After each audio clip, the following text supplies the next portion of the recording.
Dragon Prince Yuan Noble episode 7। तो पिछले episode में आपने देखा था कि जो केयू था ना, उसे हमारा युआन बुरी तरह से हरा देता है और इस बात की खबर चारों तरफ फैल जाती है और हमारी युआन की इज्जत एकदम हवा में उड़ने लगती है। और अब आगे 10 दिन गुजर गए थे और इस 10 दिनों में जो क्लास ए है ना, उसे भरपूर मात्रा में ट्रेनिंग करने के लिए दी जा रही थी, इसलिए काफी लोगों ने अपने मेडिडियंस में बढ़ोतरी को हासिल किया था। अब 10 दिन बाद का सीन बताया जाता है जहाँ पर हमारा युआन एक दिन इस झरने के तालाब में बैठकर मस्त तरीके से ट्रेनिंग कर रहा होता है। अब इतने में युआन अपने शरीर में थोड़ा सा पेन महसूस करता है और पलक झपकते ही हमारे युआन का जो चौथा मेडिडियंस था ना, वो भी ओपन हो जाता है। युआन चलता है तो इस तालाब से बाहर निकलता है और अपनी पावर को महसूस करता है। वो समझ जाता है कि अब वो अगर केयू से डायरेक्ट फाइट करेगा ना, तो भी शायद वो केयू को हरा सकता है। अब भाई साहब यह सोचकर युआन बहुत ही ज्यादा खुश होता है। अब इतने में युआन यहाँ पर ए को भी देखता है, जो कि 5 मेडिडियंस को ओपन कर चुकी थी। युआन इसे देखकर हैरान हो जाता है।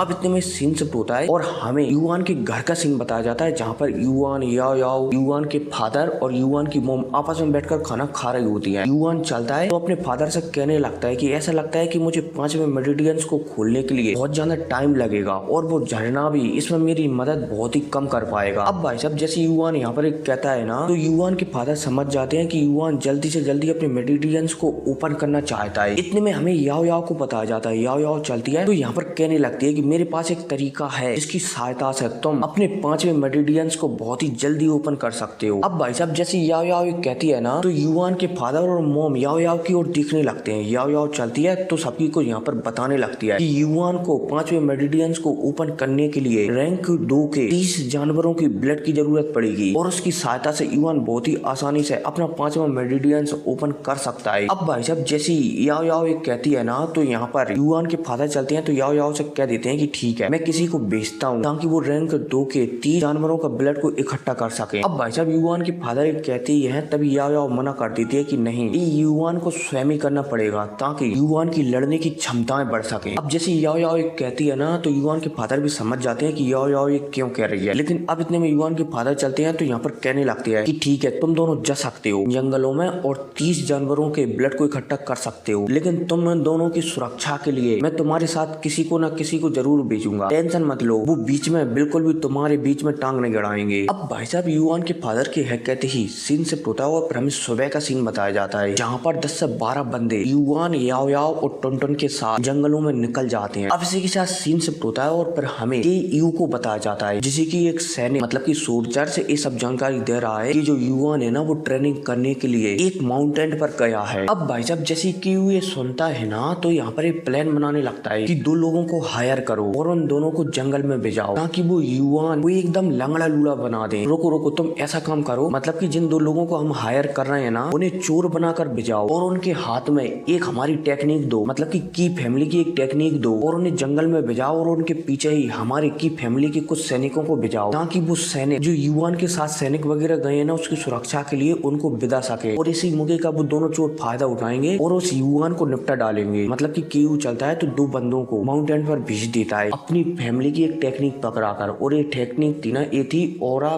फेयर टेक्निक, जो कि शायद की फैमिली की सबसे पावरफुल टेक्निक थी। केयू चलता है तो दोनों चोरों को जो उसने हायर किए थे, उन दोनों को ये टेक्निक पकड़ाकर माउंटेन पर बिछा देता है और उनके पीछे ही अपने कुछ सोल्जरों को बिछा देता है और साथ ही साथ सभी जगह पर अनाउंसमेंट कर देता है कि 2 चोर हैं, उन्होंने की फैमिली पर अटैक किया और की फैमिली के कुछ कीमती ट्रेजर चुराकर जंगल माउंटेन में भाग गए हैं, इसलिए की फैमिली के कुछ सैनिक जंगल माउंटेन पर गए हैं उन दोनों को ढूंढने के लिए। अब भाई साहब इसी के साथ सीन शिफ्ट होता है और फिर हमें युआन को बताया जाता है, जिसके सामने एक रैंक 1 का सिल्वर बीस्ट आ जाता है। युआन चलता है तो पहले तो इस सिल्वर बीस्ट में एक लात देता है, फिर अपने हाथों में शक्तियों की इकट्ठा कर इसमें एक मुक्का जड़ डालता है, जिस वजह से पीछे फेंकता हुआ चला जाता है। इतने में यहाँ पर एक स्नेक भी आ जाता है। युआन चलता है तो इस स्नेक को भी इस तरीके से निपटा डालता है। बोला जाए तो पहले एक लात देता है, फिर इस पर एक मुक्का मारता है और इसका ब्लड निकाल लेता है। अब हमें बताया जाता है कि शुरुआत के 2-3 दिनों में जब युआन यहाँ पर आया था ना, तब तो वो बीस्टों से बचकर भाग रहा था और फिर 2-3 दिनों के अंदर ही अंदर उसने 15 बीस्टों का ब्लड को इकट्ठा कर लिया था। अब इसी के साथ सीन से और दोबारा से हमें की फैमिली को बताया जाता है, यहाँ पर केयू ने जो प्लान बनाया था ना, उस पर वर्क किया जाता है और उसके प्लान के हिसाब से 2 लोग चोरी कर की फैमिली से एक स्क्रॉल को उठाकर भाग जाते हैं और वही प्लान के हिसाब से केयू चलता है तो एक अपने पावरफुल सोल्जर्स को और उसके साथ 8 दशक और पावरफुल सोल्जर्स को जंगल में उन चोरों को पकड़ने के लिए भेजा देता है। अब इसी के साथ सीन शिफ्ट होता है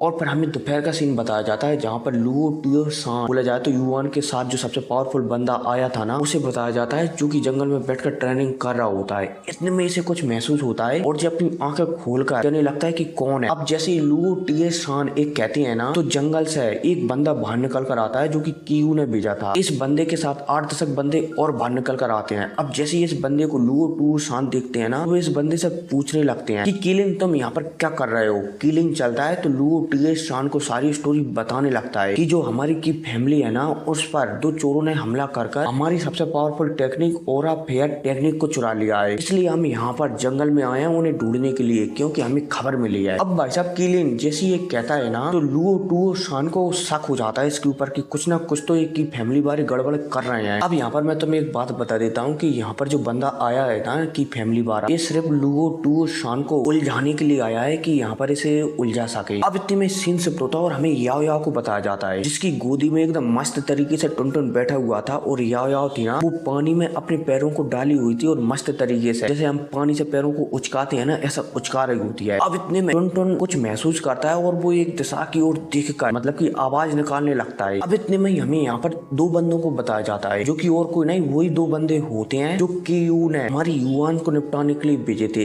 अब भाई साहब जैसे ये दोनों बंदे यहाँ पर आते हैं ना, तो इनमें से एक बंदा था जिसके चेहरे पर अजीब अजीब से टैटू पड़े हुए थे। ये बंदा चलता है तो एक बंदे को मतलब कि अपने साथी को ऑर्डर दे देता है कि जाओ तुम उस लड़के को ढूंढो और उसे निपटा डालो, मैं जब तक इस लड़की को संभालता हूँ, बोला जाए तो इसके साथ कुछ मजे करता हूँ। अब भाई साहब जैसे ये बंदा इस टैटू वाले बंदे की बात सुनता है ना, तो ये यहाँ से चला जाता है। टैटू वाला बंदा चलता है तो याओ याओ को देखकर अजीब तरीके से मुस्कुराने लगता है। अब इतने में हमें याओ याओ को देखते हैं जो कि इस बंदे से एकदम कातिलाना अंदाज में मतलब कि पहले घूर घूर कर देखती है और टुनटुन से कहती है कि टुनटुन। और भाई साहब टुनटुन ये सुनता ही है, ये मतलब कि याओ याओ की आवाज सुनता ही है, तभी टुनटुन के शरीर से गोल्डन कलर की रोशनी निकलने लगती है। और फिर क्या इस बंदे के साथ जो भी होगा वो पता नहीं बताया जाएगा या फिर नहीं, लेकिन इतने में सीन शिफ्ट होता है और फिर हमें युआन को बताया जाता है जो कि उन बीस्टों से मतलब कि जो उसे कार्य मिला था ना 30 या 36 बीस्टों का ब्लड को इकट्ठा करने में, तो उसे कर रहा था। अब यहीं पर एक बंदा प्रकट होता है जो कि उस टेंट वाले बंदे ने भेजाया था। अब जैसे ये बंदा प्रकट होता है ना, तो ये हमारे युआन से ज्यादा बात नहीं करता और सीधा युआन के ऊपर लगेतिरी मचाने लगता है, मतलब कि अपने लातों घूसों से और तलवारों से हमारे युआन के ऊपर मुक्का मारने लगता है। अब जब युआन इसे अपने ऊपर हमला करते हुए देखता है ना, तो युआन चलता है तो बदले में इसके ऊपर भी 2-3 पावरफुल अटैकों का उपयोग कर देता है, जिस वजह से बंदा था ना ये ब्लड की उल्टियां करने लगता है और ये समझ जाता है कि भले ही सामने वाले लड़के के 4 मेरिडियंस ओपन है, लेकिन वो 4 मेरिडियंस ही उसके 6 मेरिडियंस को टक्कर दे सकते हैं। इसलिए यहाँ पर बंदा चलता है तो और भी तेजी से हमारी युआन के ऊपर हमला करने लगता है। लेकिन अब युआन चलता है तो उसे याओ याओ की बहुत ही ज्यादा चिंता हो जाती है, इसलिए इसे पलक झपकती ही 8 मुक्कों में बेहोश कर देता है और इसे लेकर तेजी से याओ याओ की ओर आगे बढ़ जाता है जहाँ पर याओ याओ आराम कर रही थी। अब भाई साहब जैसे याओ याओ को यहाँ पर हमारा युआन सही सलामत देखता है ना, तो वो एक राहत की सांस लेने लगता है। युआन चलता है तो याओ याओ से पूछने लगता है कि यहाँ पर कुछ हुआ क्या। याओ याओ चलती है तो युआन को बताने लगती है कि हाँ यहाँ पर एक छोटा सा एक्सीडेंट हो गया था, लेकिन शायद वो बंदा बहुत ही ज्यादा बदकिस्मत था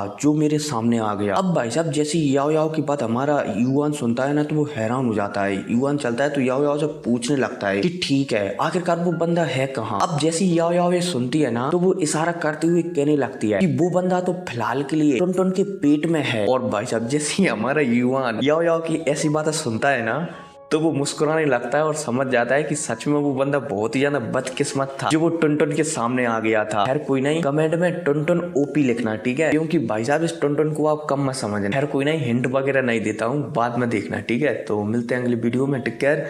और हाँ मैं सोच रहा हूँ कि यार 1-2 एपिसोड आगे चलना चाहिए, तो जितने ज्यादा प्रीव्यू आएंगे ना उतने ही आपको एपिसोड सुनने को मिलते रहेंगे ठीक है। तो मिलते हैं अगली वीडियो में, टेक केयर।